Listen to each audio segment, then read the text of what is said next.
am tired of hearing, Yes, here it is. Gosh, here it out. It's the best deck. man, gosh, dear, these nuts in your mouth. It's Workout Wednesday. What's going on with y'all, big dog? And it is an amazing day for Yu-Gi-Oh! I hope that's your day.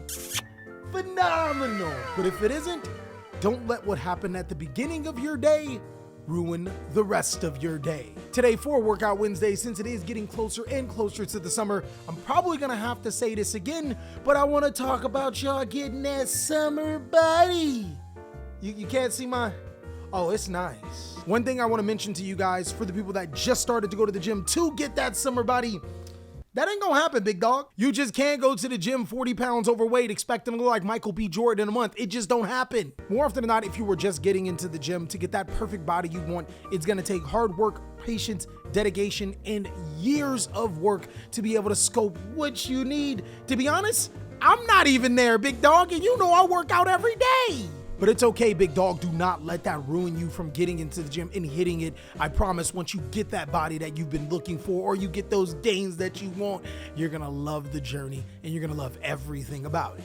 Just like how I gotta say, I love just about everything about this format, big dog. And today, I wanna actually talk to you about some Yu-Gi-Oh! Strategies that are extremely powerful. Seriously, big dog, Cash Tira could really put these nuts in their mouth when I roll up with these decks.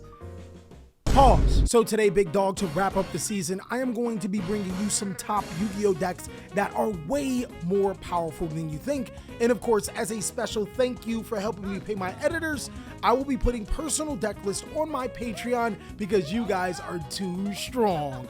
So without further ado, let's go ahead and talk about these decks because every single one of them has been doing damage so far. You just ain't been looking at them. Before we get into this, I think we probably should establish a criteria. Everyone has pretty much universally agreed that the top decks in Yu-Gi-Oh! Right now are Tira, Branded, Sprite, and Labrynth. I think that completely changes, and if you want to know a deep dive on what I think the meta is, post to 250th YCS, you can always just check out this video as it'll give you all the information you need. But I'm gonna go ahead and talk about some really powerful decks that have been doing extremely well over the Yu-Gi-Oh! Format that aren't those decks. These decks actually have solid counters to those decks, and the reason why they are so powerful right now. My guy, basically what I'm saying is if you're getting clapped up by these particular decks, maybe look into these. They might do something well for you. I think every single one of these decks not only has their place, they're actually less likely to be hit by the Forbidden List, and some of these strategies can get stronger with Cyberstorm access, but let's start off with Drytron because this deck is ridiculously crazy. What I like about Drytron so much is that technically it is a strategy in itself, but it's also an engine. That means anytime we get new ritual monsters, they can always be played in Drytron, and currently right now, the Black Magician of Chaos Max is the wave. My guys, you like skipping turns? This is what we're doing, we're skipping turns! Because of the new Mundo Link monster in Photon Hypernova, you can actually special summon Black Magician of Chaos Max on your opponent's side of the field, preventing them from activating monster effects. This is extremely good against decks like Tira, Branded, and Sprite, and overall just decimates so many top strategies in the game. I should know, I got hit with this combo. My brother, have you ever seen Despair? This is what Despair looks like. And another cool thing is that Drytron isn't just a one-trick pony. If you ever feared a card like Nibiru, you can just tribute summon for Vanity's Ruler, and the extra deck is almost limitless, seeing that you can summon as many monsters to compensate for almost any Link monster in the game. Drytron is just simply one of the better decks that people are forgetting about, like what I did in the tier list, and is an extremely powerful deck. It actually did top at the YCS 250th events. But if I had to pick another strategy that is extremely good and not a lot of players have been paying attention to, it's easily Rika, my boy! I swear, every single time I hear Rika, it makes me want to play the Suavemente song and go back to LA. If you know, you know.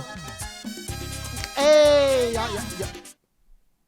Don't judge me. Rika is a strategy built on being able to tribute monsters on the field, and if you have Rika Konkon on your side of the field, you can tribute your opponent's monsters, and the benefit is that you're tributing them for activation requirement and not an effect. Holy shit, who made these cards? In case you didn't know what that means, anything before a semicolon on a Yu-Gi-Oh card is activation requirement, meaning that when you activate the card that you immediately must tribute your opponent's monsters, regardless if the effect gets negated or not. Listen here, man, I see that Arise heart on your field and I wants ya and I likes ya. Now we can do this the easy way or the hard way. The choice is yours. Also, since you're tributing monsters for an activation requirement and not an effect, monsters like Mirror Jade won't be able to activate their effects because you're not sending it to the graveyard due to a card effect. Who would have known? I would say that Rika has an easier matchup against Kashtira and Sprite, but since we haven't been picking on Labrynth, we probably should start mentioning decks that have a really good matchup against those decks. And I promise you, my guy, this deck has a really good matchup. It's almost a crime that players have not considered Notoria Runic as one of the best decks in Yu-Gi-Oh! It just might be the second best deck in Yu-Gi-Oh! When the dust is settled in this format. And if you haven't found out by now, the Notoria monsters are incredibly annoying. Notoria Camellia allows you to send Sacred Tree, which gets Blessing, and then Blessing can special summon monsters back to your side of the field, Synchro or Fusion summon. And my guy, they don't have to pick a particular effect until Resolution. That comes up. Being able to quick synchro into monsters like Notoria Beast and Notoria Barkion is insane. Notoria Beast, as you already know, to shut down some of the most powerful spell cards in the game, but Notoria Barkion holds a special slot in Labrynth's heart. God damn it! Why? Why is Barkion a bigger Jinzo? And the cool thing about this deck is that we haven't even gotten to the real reason why this deck is so powerful. The Runic cards allow you to draw up to 3 cards from your deck to your hand, and when you combine it with synchro monsters like Stardust, Charge Warrior, and Coral Dragon, you're going to be drawing so much more. That easily allows you to get into your one-of board breaker Yu-Gi-Oh cards like, I don't know, Evenly Matched and Harpy's Feathered Esther? But also, since the Runic cards have monster negation as well as spell and trap disruption, it's one of those decks that just naturally has a better matchup against Labrynth and also is pretty good against Kashtira and Branded.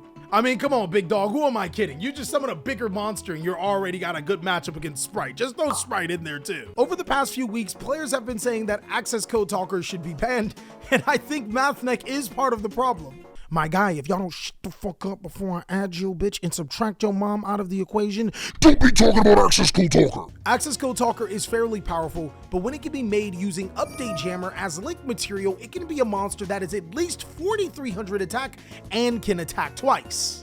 Well, shit, hold on. That is kind of good. I ain't gonna cap. The best thing about this is that MathMech can easily make Access Code Talker in a 1-card combo, meaning that the rest of your deck and the rest of the cards in your hand could be dedicated to stopping your opponent. Hold on, my guys. This is kind of busted. MathMech is also a little bit more consistent than some of the other Cybers decks. Because this deck is filled with light Cybers monsters, it's fairly easy to be able to search Kaijus, hand traps, and other cards that you need, like Denko Sekka. To Danko wreck your back row, boy! Did I mention the 1-card Access Code Talker combo does not need your normal summon? MathMech is simply one of the more slept on decks in Yu-Gi-Oh, especially when players start playing Nibiru a little bit less. This deck can even OTK through a Nibiru, so I mean, why am I even talking about the card here? And lastly, ladies and gentlemen, my Copium Take. I swear to God, this deck is good. You guys are just hating.